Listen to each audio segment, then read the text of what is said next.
22 करोड़। डरिए मत शाख्स, ये हमारी आस नहीं है। ये इंडिया की टीनेज पॉपुलेशन है। भारत का ये आंकड़ा दुनिया में सबसे बड़ा है और इन्हें ही हम जेन ज़ी और जेन अल्फा भी कहते हैं। इन जनरेशन्स की सबसे अच्छी बात ये है कि ये अपने दिल की सुनते हैं, बिना ये सोचे समझे कि 4 लोग क्या कहेंगे। पर इनकी सबसे बड़ी परेशानी पता है क्या है? ना तो इनके पास ज्यादा पैसे हैं और ना ही पेशेंस। फिर भी ये अपने मन की ही करना पसंद करते हैं, जैसे छुप छुप के मेकअप लगाना, अब वो चाहे किसी को पसंद आए या ना आए। हर लड़की ने कभी ना कभी मम्मी, दीदी या दोस्त से मांग कर लिपस्टिक जरूर लगाई है, क्योंकि टीनेजर्स को मेकअप के लिए कभी अप्रूवल ही नहीं मिला। That's not the needed one. But कभी भरोसा भी नहीं मिला कि जो प्रोडक्ट्स वो यूज कर रहे हैं वो उनके लिए सेफ भी है या नहीं। बट फिर भी वो अपनी मन की किए जाते हैं। और इसी फियरलेस जनरेशन के लिए हम लेकर के आए हैं एलिटी, इंडिया का पहला टीनेज मेकअप ब्रांड। हेलो शाख्स, मेरा नाम है प्रणाली और मैं चंद्रपुर से हूँ। मेरा नाम है वेलिना, मैं अजमेर से हूँ। एलिटी आज के टीनेजर्स के लिए एक ऐसा ब्रांड है जिसे वो ओन कर सकते हैं, फ्लॉन्ट कर सकते हैं और हक से अपना कह सकते हैं। हमारे सारे products tin skin friendly ingredients जैसे कि विच हेजल और एवोकाडो ऑयल से बने हुए हैं, ताकि उनके सेंसिटिव और एक्ने प्रोन स्किन के लिए भी बिल्कुल सेफ हो। 22 coloured eyeliners, lip glosses, nail paints और उसके अलावा हम लाए हैं 5 unique personality based makeup kits जो टीनेजर्स अपनी पसंद के हिसाब से कस्टमाइज कर सकते हैं। अब चाहे वो कोई स्वीट 16 बर्थडे पार्टी हो, कोई कॉलेज का फेस्ट हो या just get ready with me Instagram reel, LeT always matches the teenagers vibe. हम ये प्रोडक्ट्स हमारी वेबसाइट और सारे मेजर मार्केट प्लेसेस पर सेल करते हैं। हम अब तक 30,000 ऑर्डर्स प्रोसेस कर चुके हैं। हमारा विजन है कि हम एलिटी को टीनेजर्स का मोस्ट लव ब्यूटी ब्रांड बनाएं। हमारा आस्क है 1 crore for 4% इक्विटी। सो शाख्स, आप भी अपनी दिल की सुनिए एंड चूज करिए एलिटी को। Amazing. Thank you for bringing such an exciting category. Thank you शाख्स। आप प्रोडक्ट्स ट्राई करना चाहिए। प्रोडक्ट्स ट्राई करते हैं।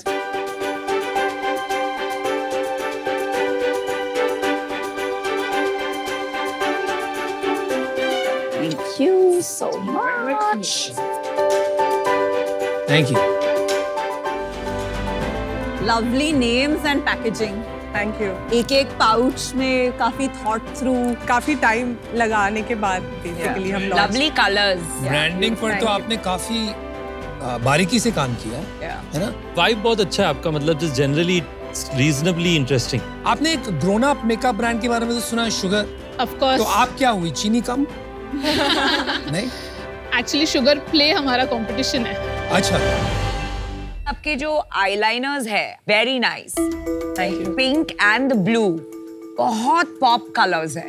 एंड इवन द ग्लॉस का जो ये है cover, very aesthetic and very beautiful. Thank you so much. आपके टॉप 2 सेलिंग प्रोडक्ट्स कौन से हैं? Eyeliner and lip gloss. क्या % ऑफ सेल्स आपके eyeliner? 80, almost 80। That's what I thought. But आप ये बता देंगे कि उसमें से टॉप 2 या 3 कलर्स कितना पसंद? बिल्कुल। मत बताओ।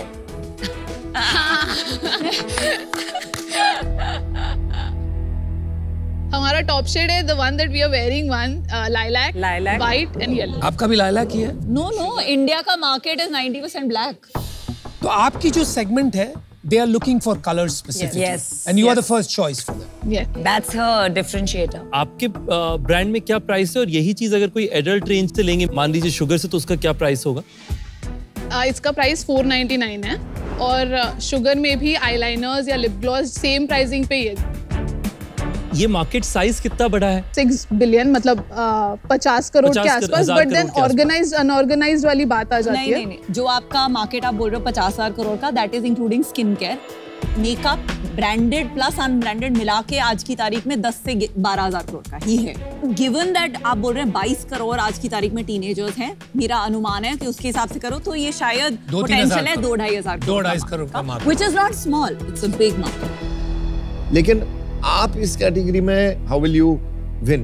एक सेगमेंट है जो कि काफी यूनिक है हमारे लिए, काफी अंडरसर्व्ड है, और फिर हमने उनकी रिक्वायरमेंट्स को अच्छे से समझा है, जैसे उनकी सेंसिटिव स्किन होती है और उनके काफी सारे हार्मोनल चेंजेस, ये सब को ध्यान में रखते हुए हमने जो इंग्रेडिएंट्स यूज किए हैं वो हम बोलते हैं टीन सेफ इंग्रेडिएंट्स। और फिर तीसरा जो असॉर्टमेंट ऑफ प्रोडक्ट्स है हमारा, वो अगेन हमने ऐसे सिलेक्ट किया है कि वो कम्प्लीटली जो vibe of the Gen Zs and teenagers है उनके साथ जाए। आज इंडिया में किसी के पास 22 कलर्ड आईलाइनर्स नहीं है, तो हम आगे हैं। जो अभी तक आपने बातें की ना, clean, good ingredients, Assortment and colours.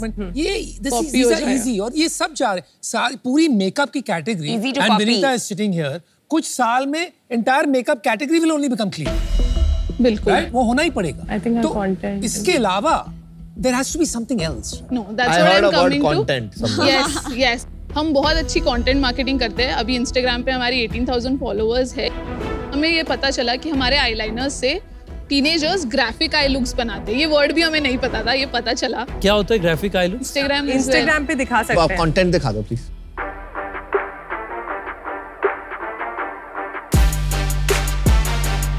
हाँ, ग्राफिक समझ में आ रहा है क्या है।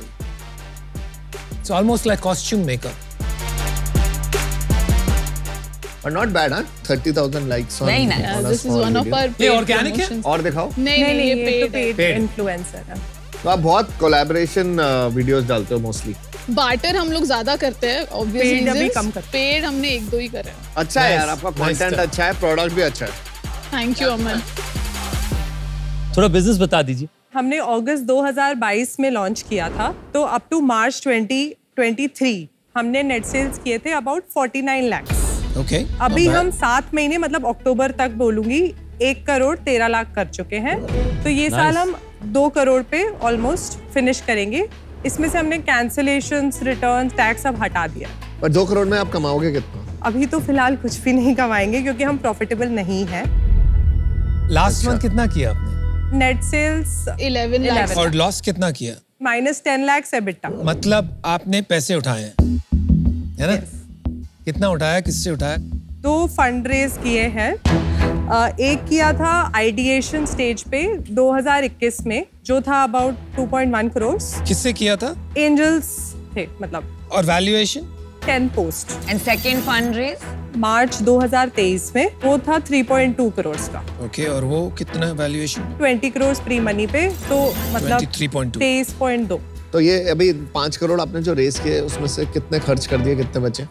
4 तो खर्च कर दिया। सो प्रणाली एंड वेलिना 2 करोड़ के सेल्स पे 25 करोड़ वैल्यूएशन में जस्टिफाई नहीं कर पाऊंगी, स्पेशली बिकॉज आपका प्रायर फंड रेज उस वैल्यूएशन पे है। Doesn't make sense to me, so I am out, but wish you the best, but I can't be part of your journey. Chandrapur और अजमेर से आके आपने इतना बोल्ड डिसीजन लिया है कि आपने एक मेकअप ब्रांड स्टार्ट किया जहां lilac eyeliner is the best seller. Incredible, very bold women, congratulations. And मैं आज इससे 2 रीजंस के लिए बाहर हूँ। एक तो 11 लाख नेट रेवेन्यू पे जब 8-10 लाख का लॉस होता है, तो उसका मतलब है कि कंट्रीब्यूशन मार्जिन जिसे बोलते हैं, उसमें भी आप शायद नेगेटिव है। हम लास्ट 2 मंथ से कंट्रीब्यूशन मार्जिन पॉजिटिव है, तो लास्ट 3 मंथ्स का एवरेज कंट्रीब्यूशन मार्जिन हमारा -23% है, बट अगर सितंबर और अक्टूबर की बात करें तो +6% है। कंट्रीब्यूशन मार्जिन वो मेट्रिक है जिसे कंपनी की सेल्स से सारी वेरिएबल कॉस्ट्स हटा करके निकाला जाता है। ये वेरिएबल कॉस्ट्स रखती हैं पेमेंट गेटवे के कॉस्ट, बाकी सारी मेकिंग कॉस्ट्स और उसके साथ साथ डिलीवरी और मार्केटिंग के एक्सपेंस। कंट्रीब्यूशन मार्जिन एक बहुत ही जरूरी मेट्रिक इसलिए है क्योंकि इससे पता चलता है कि अगर फिक्स्ड कॉस्ट सेम रहे तो कंपनी कितनी प्रॉफिट स्केल पे बना सकती है। कंट्रीब्यूशन मार्जिन 1 के अंदर में कई सारे वेरिएबल कॉस्ट्स जैसे कि making cost, payment gateway cost और उसके साथ साथ लॉजिस्टिक्स कॉस्ट हटा दिए जाते हैं। उसके बाद अगर आप कंट्रीब्यूशन मार्जिन 1 से अगर परफॉर्मेंस मार्केटिंग हटा दें तो बन जाता है कंट्रीब्यूशन मार्जिन 2। उसके बाद अगर आप जाएं और अपनी ब्रांडिंग कॉस्ट को हटा दें तो बन जाता है कंट्रीब्यूशन मार्जिन 3। उसके बाद फिक्स कॉस्ट अगर आप हटा लें तो बन जाता है इबिडा। तो अब आप समझे क्योंकि कंट्रीब्यूशन मार्जिन का क्या बेनिफिट। ये एक प्रॉब्लम हो जाता है बिकॉज एज अ इन्वेस्टर ये समझ नहीं आता है कि कंज्यूमर प्यार से खरीद रहा है या इतनी मार्केटिंग हुई है इसलिए खरीद रहा है। दूसरा एक सजेशन है, दिस जनरेशन बहुत केयर करती है अबाउट वैल्यू फॉर मनी। यहाँ आप काफी क्लोज हैं अडल्ट ब्रांड्स के प्राइस पॉइंट पे। अगर आप Yeah. कंसिडर करेंगे इसका प्राइस पॉइंट 30-40% और कम करना, बहुत अनलॉक कर सकती हैं आप इवन अनब्रांडेड वाला market, which is very important for younger women. Best of luck. Thank you. अभी जैसे अगर आपके पास 1 करोड़ रुपए बचे हैं, अगर ना मिले फंडिंग, तो what is the plan B? अभी का प्लान तो ये है कि then focus on profitability completely. हो जाएगा। CM2 तो ब्रेक नहीं इवन होगा पे ना चलाएंगे। प्रॉफिटेबिलिटी। अभी जब आप देखोगे कि बहुत सारे फंडेड ब्रांड्स, लेगेसी ब्रांड्स, वो जब घुसेंगे तो ये और महंगा होता जाएगा, कस्टमर एक्विजिशन महंगा हो जाएगा, तो आप कैसे प्रॉफिटेबिलिटी की तरफ जाओगे और ग्रोथ भी लाते रहोगे? तो इसके लिए हमने चैनल स्ट्रैटेजी शिफ्ट करी है। पहले हम वेबसाइट पे बहुत फोकस कर रहे थे, हमारा 60% कंट्रीब्यूशन वेबसाइट से आ रहा था, बट अभी हम फोकस कर रहे हैं चैनल पार्टनर्स पे, जैसे कि मिंत्रा और नायका पे।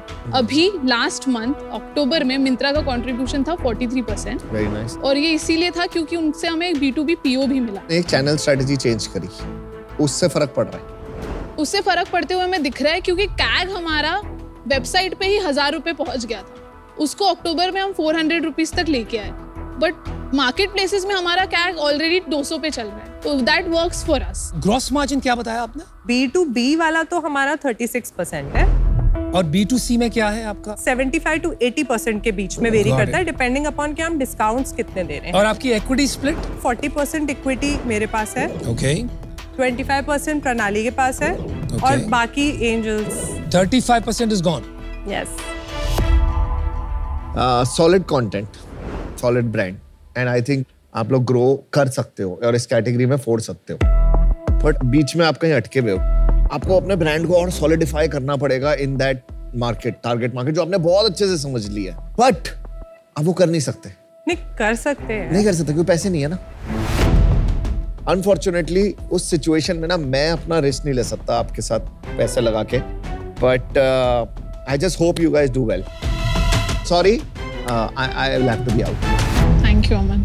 जैसे वो कहते हैं ना, फिल्में एंटरटेनमेंट से चलती हैं, वैसे स्टार्टअप कस्टमर से चलता है। तो आपने अपना कस्टमर बहुत अच्छे से फिगर आउट कर लिया है, पर आज आप जिस सिचुएशन में हैं वो इजी सिचुएशन तो नहीं है। आपको और प्रणाली को बैठ के बात करना पड़ेगा कि हमारे पास इतने पैसे हैं, हमें इसमें प्रॉफिटेबल भी होना है और सक्सेसफुल भी होना है। करना क्या है, उस पर आप दोनों को अलाइनमेंट करना पड़ेगा। मैं आज, क्योंकि वो क्लैरिटी नहीं है, उस कारण से मैं बाहर हूं, पर मैं चाहूंगा कि आप ये बिजनेस को सक्सेसफुल बनाएं, क्योंकि कस्टमर्स के लिए आपने फिगर आउट कर लिया। आपको बस अपने इस जो चक्रव्यूह में आप फंस गए उससे निकलना। जो आपके पास ऑलरेडी है उससे तो कंपनी बहुत डामाडोल स्थिति में है, राइट? मेरा ये व्यू था कि 1 करोड़ और डाल के इसको थोड़ा फोकस करके can we get it to a level कि एक फाइटिंग चांस मिल जाए अपने को। लेकिन उसके लिए मैं ये वैल्यूएशन पे नहीं आ सकता। I am happy to make you an offer, आप ना बोल सकती हैं। It's 1 crore for 15%, right? Given the situation of the company. मुझे पता है आपको एक बार सुन के ऐसा लगेगा and it may not be right, लेकिन आपको अपने ऑप्शंस एग्जामिन करने पड़ेंगे। क्या हम एक्चुअली में 6% पे कर सकते हैं? You have 1 crore in your pocket. उसमें से बर्न 10 लाख हो रहा है, मतलब दीवार सामने दिख रही है हमें। Return on investment, economic sense बनना चाहिए, राइट? तो वो लेवल पे नहीं बन पाएगा। हमने जो प्री सीड राउंड किया था उसके और इस राउंड के बीच में हमने काफी सारा ग्रो किया है, काफी सारा लॉन्च किया है। वो एक बॉटम लाइन है जिसको मैं क्रॉस नहीं कर पाऊंगी। कितना तो है? 9% is something we really want you to join us. I want to join you guys as well, लेकिन वो मैंने आपको जितना हो सकता था ऑलरेडी बता दिया। इसका जो आउटकम है वो आज नहीं दिख रहा है, तो I am jumping into a pit with you. नहीं, ऑलरेडी नंबर्स हैं। It doesn't matter आपके नंबर्स क्या कहें। इसको अगर बड़ा करना है, गिवन जो कंपटीशन आ रहा है, हमको पैसे रेज करने पड़ेंगे, राइट? 10, 15, 20 करोड़ रुपया एटलीस्ट रेज करना पड़ेगा। तो it's a really tough proposition. हमारे पास काफी यूनिक पाइपलाइन भी है। I can't budge. Let's close this one really. We would have loved to have you on board, but No problem. Thank you for coming to Shark Tank. No, Respect thank you for so your much. Thank you so Good much. luck, guys. thank Good you. luck, you. good All the luck. best. All the best.